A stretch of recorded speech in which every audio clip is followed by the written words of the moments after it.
At our child's soccer championship, I cheered loudest, while my wife flirted with the coach behind the bleachers. When I caught her laughing in his ear, she coldly said, "At least he's a winner." I packed my bags that night, took our kids, and made sure she watched us celebrate every future win without her. I'm not the kind of guy who shares stuff online, but there's no one left to tell this to who doesn't already know. So here it is. I'm Ray. I'm 42. I live in St. Charles, Missouri. I work full-time doing HVAC. I've been in the trade since I was 19. Married my college girlfriend Carly when I was 28. She worked in marketing. We were your typical couple, had 2 kids, a dog, a house with a mortgage. I thought we were doing okay. We weren't rich, but we were happy.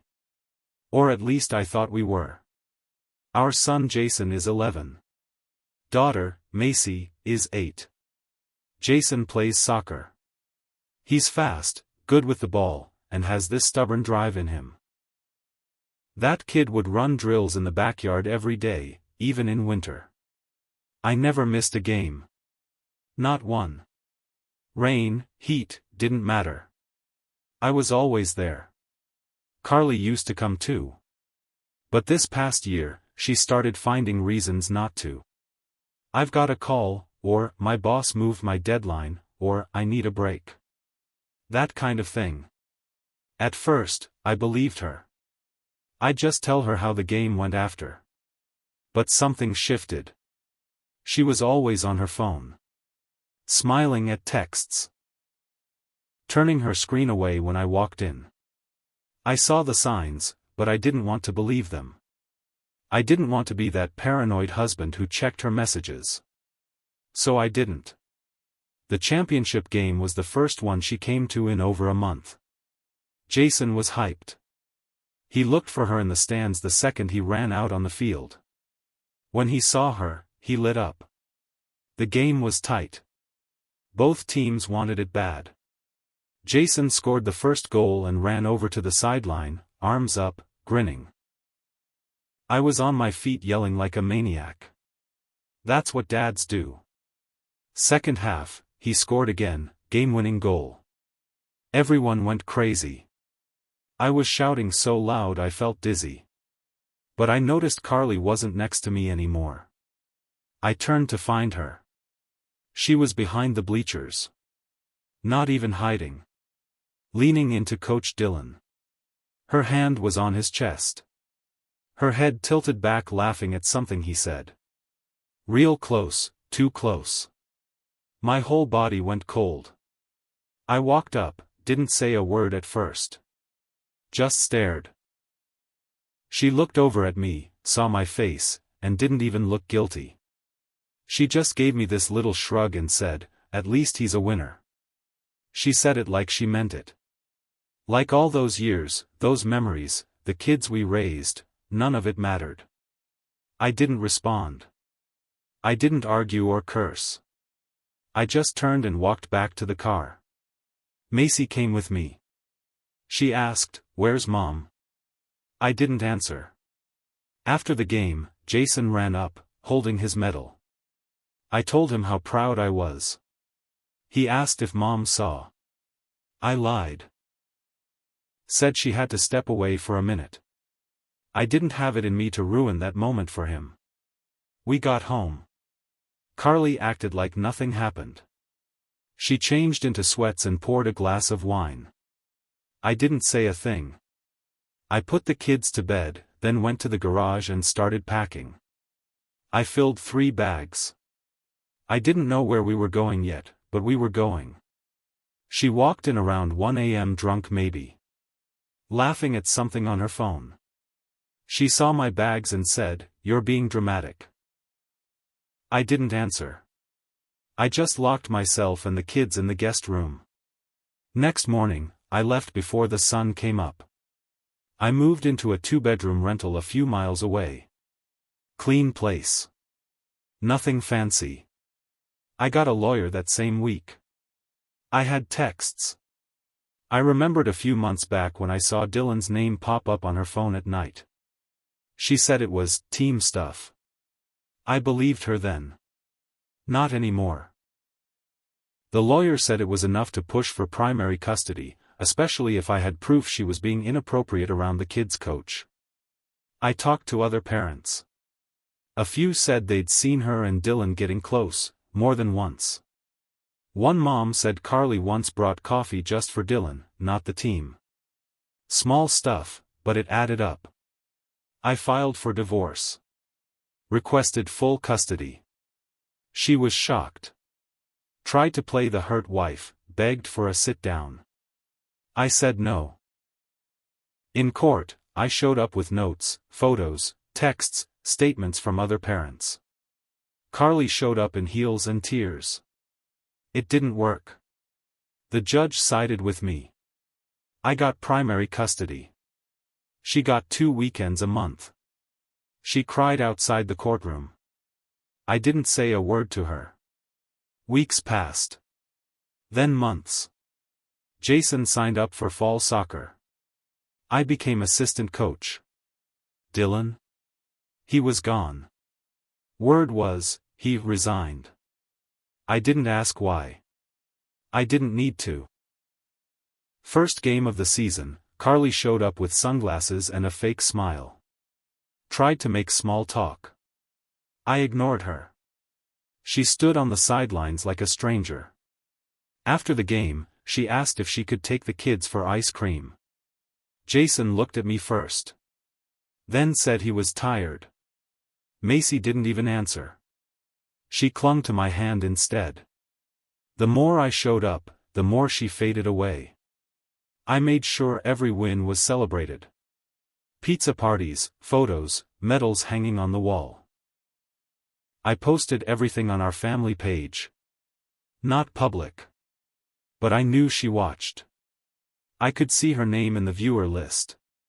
She started texting again. Can we talk?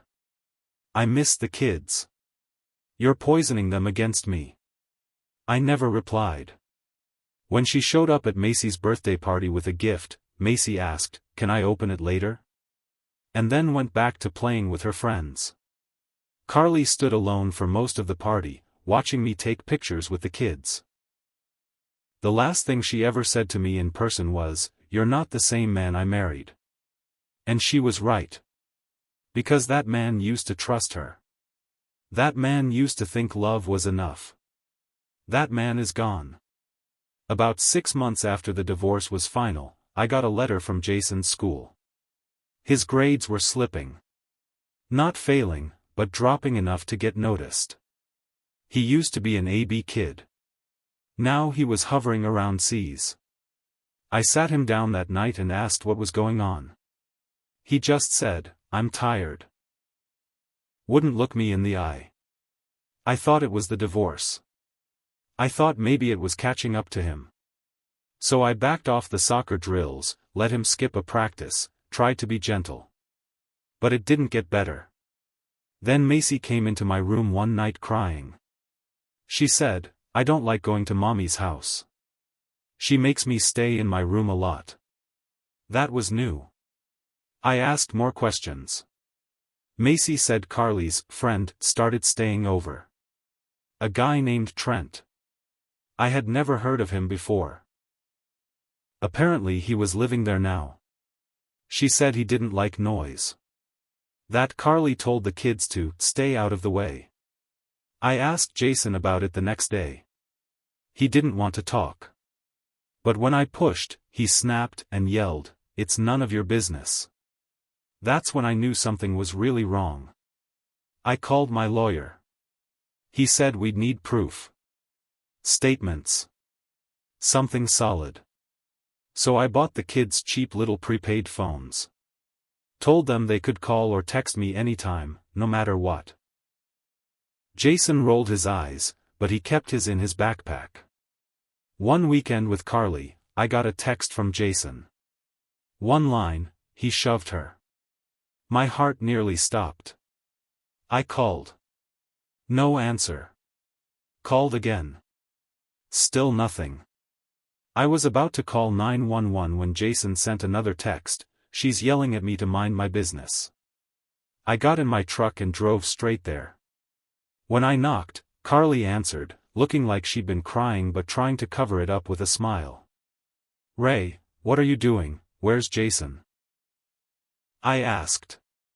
She blocked the doorway with her body. "He's fine. You're not supposed to be here." That was all I needed. I stepped past her, straight into the living room.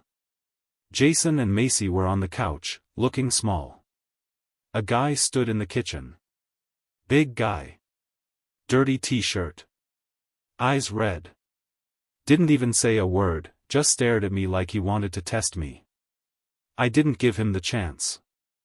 I turned to Carly and said loud and clear, "Get your boyfriend away from my kids.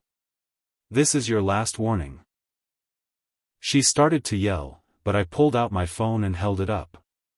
I have everything. Every text. Every complaint. Every witness. Next time I come here, it'll be with a sheriff. Then I walked the kids out to my truck. Didn't even look back. Next morning, I filed an emergency petition with the court. I gave them everything.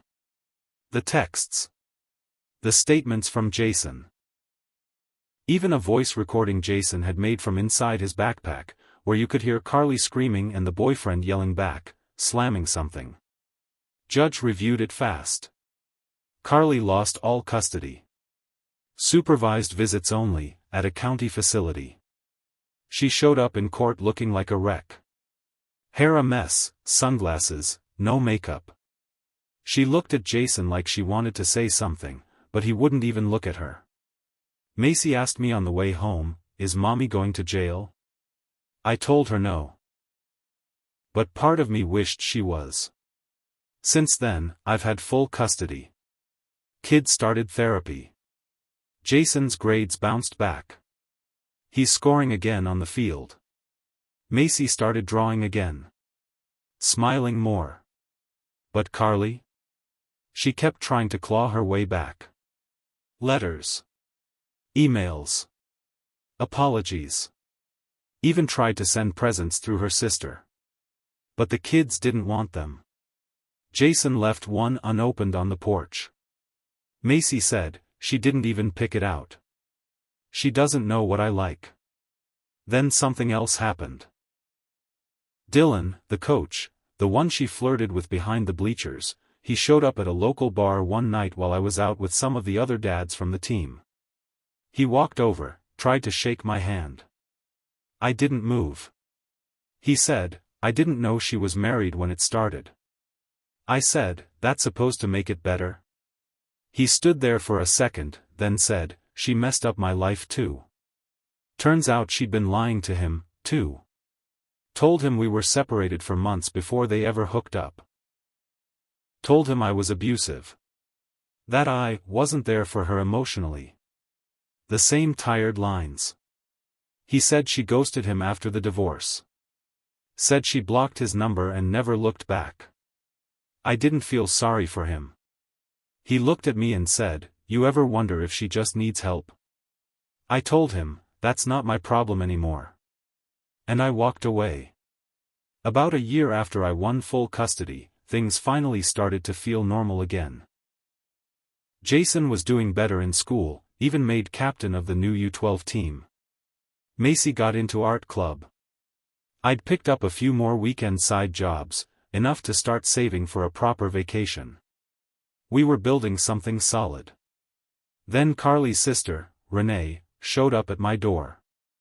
I hadn't seen her since court. She looked nervous, like she didn't want to be there. "I know you hate her," she started, "and I don't blame you. But I need to talk to you about something." I told her she had 5 minutes. She handed me a manila envelope. Inside were copies of emails. Printouts. Photos. A few receipts. "She's trying to go after you for full custody," Renee said. "She told her new lawyer you're alienating the kids. That you poisoned them against her." I looked through the papers. Sure enough, her lawyer had sent a request for a custody reevaluation. She was building a case to make me look like the unstable one. Using Jason's old grades and therapy records against me. Said I was too controlling. That I refused contact. I asked Renee why she was giving me this. She looked tired. Said, she used me too. Told me she was clean. That she was done with that guy. I watched her lie to my parents, lie to the lawyer, lie to her own kids. I'm done protecting her. I thanked her. Then called my lawyer. We got ahead of it. Filed for a full mental health evaluation. Pushed back hard. I submitted all the school records, therapy notes, counselor statements. Everything that showed the kids were thriving away from her. But Carly didn't back off. She filed to reopen visitation. Claimed she had completed counseling and was now sober. That she deserved a second chance. I didn't trust her. Not after what I saw. Not after what Jason told me. But the court gave her a monitored visit anyway. Just one. At the county facility. With staff watching through glass. The kids didn't want to go. But I sat them down and told them it was one visit. They didn't have to speak if they didn't want to. I waited outside during the visit. 30 minutes later, the worker came out and said it ended early. Carly had told Jason, "You're not really mad at me. Dad just made you think that." Jason got up, walked out, told the staff he was done. Macy followed. That was it. No yelling. No drama. Just done. The report from the visit went in my favor. But Carly? She wasn't done causing trouble. A few weeks later, my bank froze my account. She'd stolen my identity. Back when we were married, we had joint credit cards. She still had access to some info. She used my SSN to open a store card. Then a gas card. Racked up over $3,000. I called the police. Filed charges. That's when I found out the real twist. She'd been arrested before. Twice. Once for disorderly conduct. Another for shoplifting. Both within the last year. Both dismissed, but on record. I handed it all to my lawyer and updated the custody file. She's now flagged with a fraud charge. Supervised visitation suspended until further notice. I thought that would be the end of her. Then came the knock at my door. It was Dylan again. He looked worse than before. Lost weight, eyes sunken. Said he needed to talk. I almost closed the door on him. She scammed me too, he said, fast, before I could push him away. She used my name to sign a lease on a condo. Defaulted. Now I've got a collection agency after me. He said he tried to find her, but she changed her number and moved. She's running from something, he said. Maybe from everyone. Then he said something that stopped me cold. She told me she still talks to your son. On Instagram. I felt sick. I checked Jason's account that night. Sure enough, there were messages from a fake profile. Just a few. All saying stuff like, "I miss you," and "Why won't you let me explain?" Jason hadn't responded. He showed me the profile. Figured it was her, he said. Didn't feel like dealing with it. I blocked the account and reported it. That was the last straw. I filed a protection order. For both kids. And I made it very public. To the school. The league. Other parents. No more secrets. No more protecting her. If she came near us again, she'd be in cuffs. A month after I filed the protection order, Carly broke it. It was a Saturday morning. We were at the St. Charles Community Field. Jason had a game. Semi-finals for the Regional Cup. The place was packed, parents everywhere, kids running around, coaches shouting plays. It was our biggest game of the year. 10 minutes before kickoff, I saw her. Carly. Standing across the field behind the bleachers again, same as before. She wore sunglasses and a hoodie, like that would hide her. But I knew it was her. So did Jason. He froze mid-warm-up, stared across the field, then looked at me. I walked straight to the parking lot and called the police. Calm. Firm. Gave them the details. Explained the protection order. They showed up fast.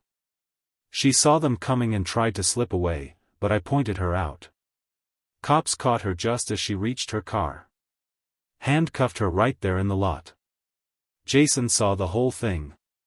He didn't cry. Didn't ask questions. He turned back to his team and took the field. Scored 2 goals that day. She was charged with violating the protection order and identity theft. The fraud charges stuck. Turns out she had opened credit cards in other names too, Dylan's, even her sister's.